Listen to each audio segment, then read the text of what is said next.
Doctor K M Saiful Islam Khan, উনি আমার PhD guide, উনি আছেন। আমাদের সুদূর ভারত থেকে যিনি এসেছেন জনাব ওয়ালিউল্লাহ আল কাদেরী, খুব চমৎকার তিনি বক্তব্য রেখেছেন এবং গাদিরে খুমের নারী নক্ষত্র, আমি বলবো পুরো পোস্টমর্টেম হয়ে গেছে আজকের এই বক্তব্যের পরে। সেই দিকে আমি যাব না, আমি ভিন্ন দিকে যাচ্ছি। প্রথমত হলো আমার অভিজ্ঞতা। আজ থেকে প্রায় ১৫০০ বছর কেন এই গাদিরে খুমকে কবর দেওয়া হলো? This is a great question. কেন কবর দেওয়া হলো? আজকে বাংলাদেশে এত আলেম ওলামা, স্বাধীনতার পর থেকে এত সময় পার হয়েছে, তার আগেও অনেক সময় পার হয়েছে, কেন বাংলাদেশের কোন আলেমেরা এই গাদিরে খুমের চর্চা করতো না? ভেতরে ভেতরে চর্চা করেছেন, ইনডোরে চর্চা করেছেন, ঘরের ভেতরে চর্চা করেছেন, বাইরে প্রকাশ্যে প্রেস ক্লাবের মতো একটা জায়গায় সাংবাদিকদের সামনে গাদিরে খুমকে তুলে ধরবেন, এই দুঃসাহস কারো হয়নি। আমি আপনাদেরকে স্মরণ করিয়ে দিতে চাই, সদরুদ্দিন আহমেদ চিশতি, তিনি বাংলাদেশে এই গাদিরে খুমের উপর একটি বই লিখেছিলেন। এই বই লেখার কারণে তার ঘর বাড়ি জ্বালিয়ে দেওয়া হয়েছিল, তার বিরুদ্ধে হাইকোর্টে মামলা হয়েছিল। পরবর্তীতে তিনি ওই মামলায় জয়লাভ করেন এবং জয়লাভ করার পরে তার ওই বই বৈধতা পায়। এই বৈধতা পাওয়ার পরে এখন সেই বইয়ের সার্কুলেশন এটা জায়েজ হয়ে গেছে। কিন্তু যারা প্রথম গাদিরে খুনের ব্যাপারে কথা বলেছেন তাদেরকে এই পরিণতি ভোগ করতে হয়েছে। আজকে আমি চ্যালেঞ্জ করে বলতে পারি, এই যে আজকে যে নারী নক্ষত্র আমাদের ওয়ালিউল্লাহ কাদেরী সাহেবকে বললেন, আচ্ছা আমাদের এখানে অসংখ্য মাদ্রাসা, বাংলাদেশে হাজার হাজার মাদ্রাসা, ওনারা দাওরায়ে হাদিস পড়ান এবং খতমে বুখারীর হাজার হাজার মাহফিল বাংলাদেশে অবস্থিত হয়, অনুষ্ঠিত হয়। আমার বিশ্বাস খতমে বুখারীর মাহফিল যারা করতেছেন তাদেরকে যদি একটু পোস্টমর্টেম করা হয়, ভাই তুমি যে খতমে বুখারীর মাহফিল করতেছো, তুমি দাওরায়ে হাদিসের মাহফিল করতেছো, তুমি আসলে নিজে হাদিস কতটুকু চর্চা করেছো? কারণ এখানে যারা আছেন আমাদের শিক্ষক বৃন্দ, আমি বলবো, আমি মাদ্রাসায় যখন পড়েছি সিলেবাসের জন্য, পরীক্ষায় পাস করার জন্য যতটুকু পড়া দরকার আমি ততটুকু পড়েছি। কিন্তু যখন নিজের আগ্রহ নিয়ে পড়তে শুরু করেছি গাদিরে খুনের হাদিস, তখনও আমার চোখে পড়েছে। উস্তাদকে জিজ্ঞাসা করেছি, উস্তাদ এই যে গাদিরে খুন, এই যে একটা গুরুত্বপূর্ণ ভাষণের মতো মনে হচ্ছে, এটা আসলে ঘটনাটা কি? উনি বলেছেন এগুলো শিয়াদের ব্যাপার, খবরদার এগুলো নিয়ে মাথা ঘামাবে না, এগুলো নিয়ে মাথা ঘামালে তোমার ঈমান থাকবে না। ইসলামে অনেক গুরুত্বপূর্ণ বিষয় আছে, তুমি সেগুলো নিয়ে মাথা ঘামাও। কিন্তু আমার আগ্রহের বাদ সেখানে থেমে থাকে নাই। 2023 সালে আমি আমার জীবনের একটা অভিজ্ঞতা বর্ণনা করছি। 2023 সালে আমি চিন্তা করলাম, এই গাদিরে খুন নিয়ে এত চর্চা, এতবার আসলাম আল্লাহর নবীর দেশে, একবারও এই গাদিরে খুমে গেলাম না, একটু দেখা উচিত জায়গাটা কোথায়। মদিনা থেকে চেষ্টা করলাম, ব্যর্থ হলাম। কেউ বলতে পারে না, কোথাও কেউ বলতে পারে না। এখন তথ্য প্রযুক্তির যুগ বলে এটা সম্ভব হয়েছে। মক্কা থেকে ট্রাই করলাম, কেউ বলতে পারে না কোথায় গাদিরে খুন। শেষে গুগলের সাহায্য নিলাম, গুগল ম্যাপে সার্চ করলাম, গাদিরে খুন জায়গাটা লোকেট করলো।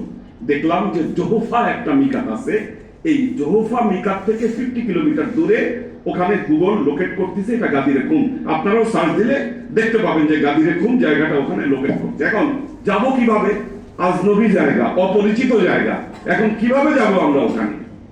শেষে অ্যারাবিয়ান ড্রাইভারদের সাথে কথা বললাম, লাভ হলো না। শেষ পর্যন্ত একজন পাকিস্তানি ড্রাইভার পেলাম এবং উনি রাজি হলো, আচ্ছা ঠিক আছে চলো তোমাদেরকে ওই জায়গায় নিয়ে যাব।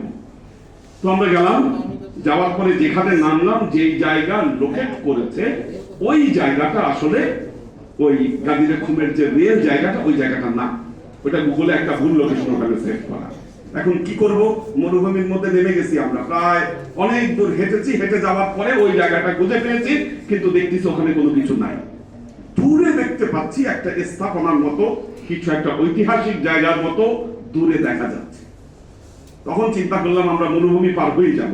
আমার সাথে যিনি ছিলেন উনি ওই ডেমোনিয়ার গ্রুপের সিএফও মানিক, এবং পরবর্তী বছর আমি নিয়ে গেছি। আমাদের অডিয়েন্সের মধ্যে কিন্তু অনেক গুরুত্বপূর্ণ হয়ে যান, উনি বাংলার প্রফেসর, উনি আমার সাথে একবার গেছেন। আমাদের ওই আছেন এখানে ডক্টর শওকত ওসমান, উনি ডুয়েটের সিভিল ইঞ্জিনিয়ারিং ডিপার্টমেন্টের ডিন উনি। হ্যাঁ, তো শিক্ষিত সমাজ, গুরুত্বপূর্ণ বিষয় হলো শিক্ষিত সমাজ এখন এই দিকে নজর দিচ্ছে। এটা তথ্য প্রযুক্তির যুগ। আমাদের সুন্নি ভাইদেরকে বলবো, অন্ধের মতো যে আপনারা মানুষকে বলতেছেন শিয়া কাফের হ্যান ত্যান, এখন এগুলা যুগ নাই, চলে গেছে ওই যুগ। কারণ আপনাদের এই বক্তব্যের কারণে আপনারা জনবিচ্ছিন্ন হচ্ছেন। আমি সেই প্রসঙ্গে আবারও আসছি, জনবিচ্ছিন্ন হচ্ছেন। আমরা ওখানে গেলাম, যাওয়ার পরে দেখলাম পুরো এরিয়াটা স্টিলের বেড়া দিয়ে কর্ডন করা আছে এবং বাইরে সাইনবোর্ড লাগানো আছে, বিপজ্জনক জায়গা, ভেতরে ঢোকা যাবে না, এভাবে সেখানে সাইনবোর্ড লাগানো। এখন তো খুব সমস্যায় পড়ে গেলাম, কিভাবে ঢুকবো। আল্লাহর কি কৃপা, দেখলাম একটা মাঝখানে একটা জায়গা কাটা রয়েছে।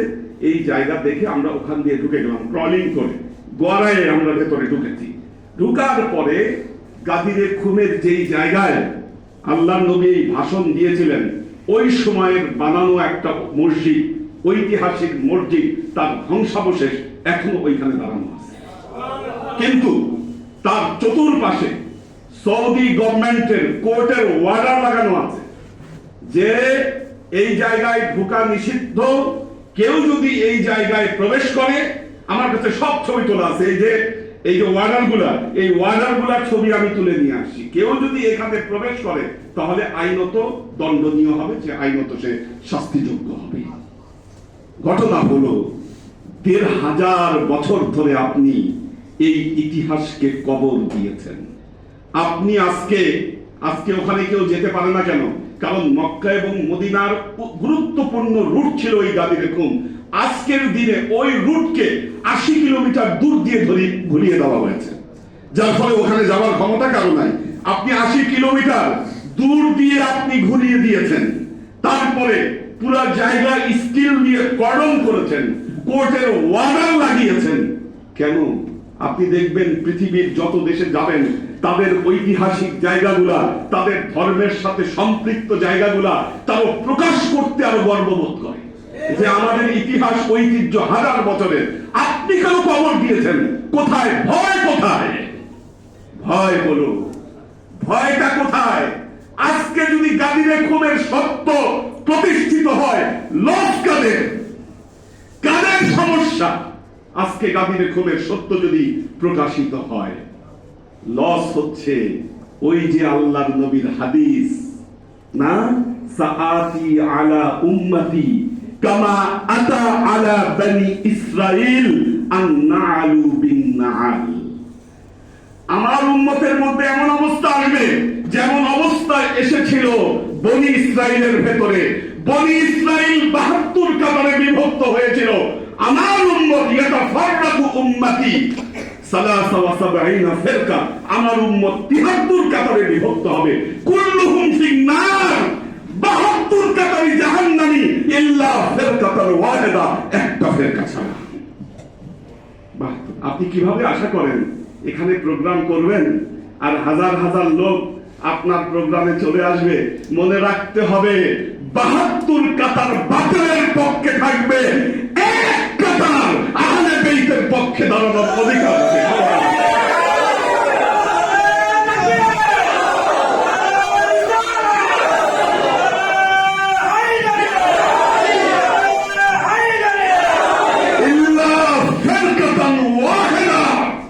মনে রাখতে হবে। আপনি যদি ভাবেন সব লোক এসে মাওলা আলীর গুণগান গাবে আর মাওলা আলীর পক্ষে কথা বলবে, আপনি পাগলের দুনিয়ায় বসবাস করতেছেন। আজকে গাদিরে খুনের শিক্ষা যদি প্রতিষ্ঠিত হয়, প্রমাণিত হবে আশরাফ বাতিল। আপনি হাজার হাজার মাদ্রাসা করেছেন বাংলাদেশে, লক্ষ লক্ষ টাকা ডোনেশন আনতেছেন, প্রমাণিত হবে যারা ডোনেট করছে তারা বাতিলের পক্ষে ডোনেট করছে। কারণ এরা মূলের সাথে এদের কোনো সম্পর্ক নাই, এরা মূল থেকে বিচ্ছিন্ন। এজন্য যখন গাদিরে খুনের কথা বলেন, আপনি বলেন গাদিরে খুন যারা করে তারা শিয়া। আচ্ছা দেখেন, শুরুতেই বলেছি আজকে আল্লাহর নবী যে দুটো জিনিস সাকালাইন যেটা দিয়ে গেছেন, কোরআন, আহলে বাইত, আমরা সব ছেড়েছি। আমরা কথা বলতে গেলে, যুক্তি দিলে কোরআন দিয়ে দেই না, আহলে বাইত দিয়ে দেই না, নিজেদের মন গড়া কথা আমরা বলি। কি শিয়া কারা? আল্লাহ বলেন এই কোরআনে, বলছে কিনা? আল্লাহ বলেছেন ইন্নাল্লাযীনা ফাররাকু দীনাহুম কানু শিয়া। শিয়া হচ্ছে তারা যারা তাদের দ্বীনকে বিভক্ত করেছে, এরা হলো প্রকৃত শিয়া। কেমন? আমরা আজকে আমাদের মসজিদ ভাগাভাগি করছি, কি একটা আহলে হাদিস মসজিদ, একটা সুন্নি মসজিদ, একটা গরম সুন্নি মসজিদ, একটা সালাফি মসজিদ। কি আমরা আজকে আমাদের মসজিদ গুলাকে একটা শিয়া মসজিদ, আমরা মসজিদ গুলাকে আজকে বিভক্ত করেছি। কি তাহলে এই বিভক্তি যারা করলো তারা কি শিয়া না? কি শিয়ার দুটো অর্থ মনে রাখবেন, একটা নেগেটিভ অর্থে ব্যবহৃত হয়েছে, একটা পজিটিভ অর্থে। নেগেটিভ অর্থে কোনটা? এই যে দ্বীনকে ভাগ করতেছে, ত্যাগ দিচ্ছে, ফতোয়া দিচ্ছে, এরা ফতোয়া ব্যবসায়ী, এরা ত্যাগ ব্যবসায়ী, এরাই হচ্ছে দ্বীনের মধ্যে যারা এই ভাগ ভাগ করছে, এরা হচ্ছে সেই ব্যবসায়ী। আজকে দেখবেন বক্তব্য দিতে গেলে কাউকে জান্নাতে পাঠিয়ে দিচ্ছে, কাউকে জাহান্নামে পাঠিয়ে দিচ্ছে, কাউকে কাফের বানাচ্ছে, মনে করতেছে এদের কথাই সব হচ্ছে। কি এরা ধর্ম ব্যবসায়ী, এরাই হলো প্রকৃত শিয়া। মনে রাখবেন, কেউ সালাফি শিয়া, কেউ খারেজি শিয়া, কেউ আহলে হাদিস শিয়া, কেউ গরম সুন্নি শিয়া, এবং সবগুলা নেগেটিভ অর্থে। তাহলে পজিটিভ অর্থে শিয়া কোথায় আসলো? যখন সূরা বাইয়িনা নাজিল হলো। সূরা বাইয়িনা নাজিল হলো, তাফসীরে কবিরের মধ্যে আসে সূরা বাইয়িনা যখন নাজিল হলো, দুই রকম বারিয়া, একটা হলো খাইরুল বারিয়া, আরেকটা হলো শাররুল বারিয়া। দুই বারিয়ার কথা বললেন। সাহাবায়ে কেরাম দিয়ে জিজ্ঞাসা করলেন, মাওলা আলী জিজ্ঞাসা করলেন, ইয়া রাসূলুল্লাহ মান হুম খাইরুল বারিয়া, কারা খাইরুল বারিয়া? আল্লাহর নবী বললেন, ইয়া আলী আনতা ওয়া শিয়াউকা মিন খাইরিল বারিয়া। আলী, আমি ঘোষণা করছি তুমি এবং তোমার দল এরা হলো খাইরুল বারিয়া।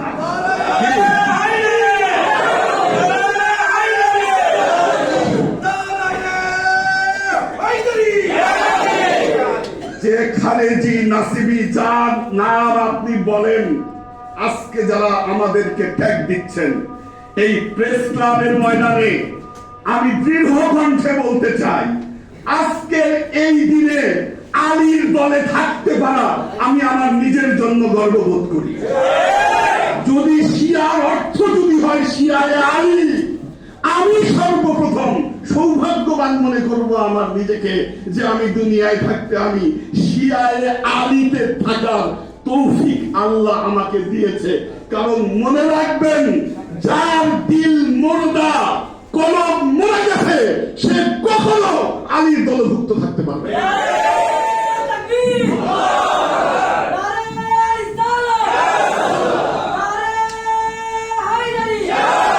একজন মৌলবী আমি দেখেছি বক্তব্য দিয়েছে, একে কাফেরের কাঠগড়ায় সে তার হবে কিনা আপনারা বিচার করবেন, সে কোরআনের সাথে কুফরি করেছে।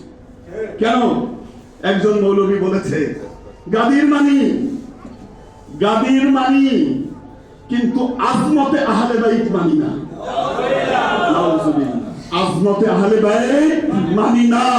যিনি আজমতে আহলে বাইতকে মানবেন না, তিনি কোরআন অস্বীকারী, তিনি কাফের, কাফের, কাফের। কারণ আজমতে আহলে বাইত আপনি স্বীকার না করলে আপনি কোরআনকে অস্বীকার করলেন। কি আজমতে আহলে বাইতের সাথে গাদিরের শুধু সম্পর্ক নাই, গাদির হলো আজমতে আহলে বাইতের একটা প্রকাশ মাত্র। কিন্তু পবিত্র কোরআনের পাতায় পাতায় আল্লাহ আজমতে আহলে বাইতকে প্রকাশ করেছেন। কি সব ভুলে গেলেন মৌলবী? আপনি সব ভুলে গেলেন? আপনি আজমতে আহলে বাইতকে অস্বীকার করেন।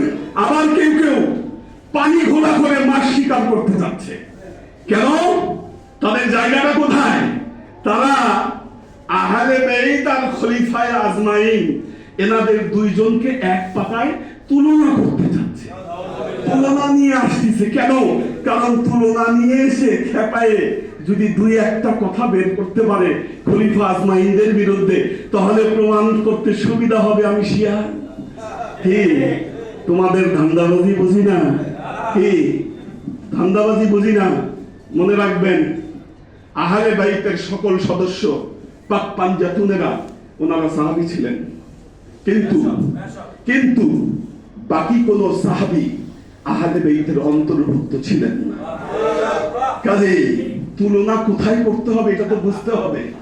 দ্বিতীয়ত, শাহজাদা আর গোলামের সাথে তুলনা চলে কি?